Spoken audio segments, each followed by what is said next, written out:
here from Pecan Creek Ranch, and today I'd like to talk to you about how to explain death to kids.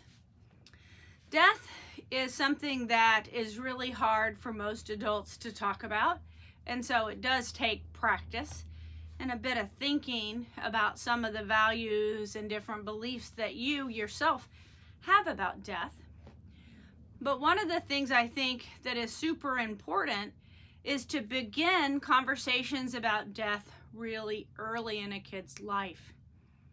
There are many examples of death in nature that we come across just by being out at a park or even sometimes driving down a country road. So when we see these things, we can start to have conversations with our kids about them. So let's talk about flowers. So they have a certain time that they live. They have a lifespan that's a certain amount of time. And so we get to enjoy those flowers for however many weeks or months, and then they die. And so we can start to talk to kids about this flower only lives this long, and once it's gotten to its old age, it dies.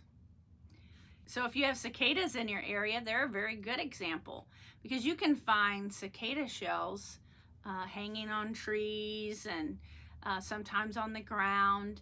And it's very cool because when we look at it, we can see that it's the body of a cicada, it's that shell, but there's no living being inside.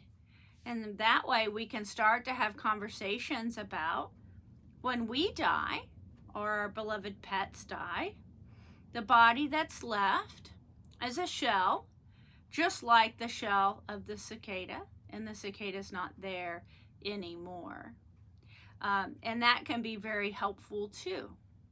So there's lots of different examples in nature that can help us to begin the conversations with our kids about death and to help them understand that death is a part of living, that all living things die, and that includes humans. And there are many reasons why different beings die, like the flowers. They may die because they've come to the end of their life. That's as long as they live. And sometimes that's true for people too. Sometimes people live a really, really long time, and then at the end of that life, their body stops working.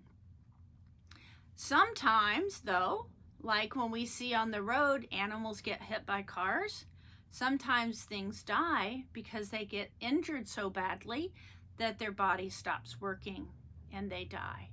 And that's when we can talk about that.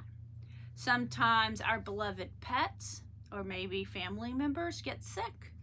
And sometimes we can get so sick that the doctors can't help our bodies get better, and then our body stops working and we die.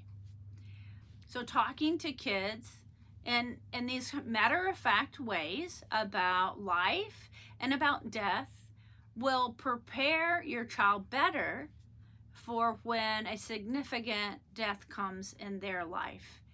It will not make it easier, but they will understand the facts of death better if you have already prepared them by having these conversations. I hope this information was helpful to you. If it was, please click like. And if you'd like to hear more of our videos, please subscribe to our channel. We really love it when you stop by, and we hope you'll stop by again soon. Thank you.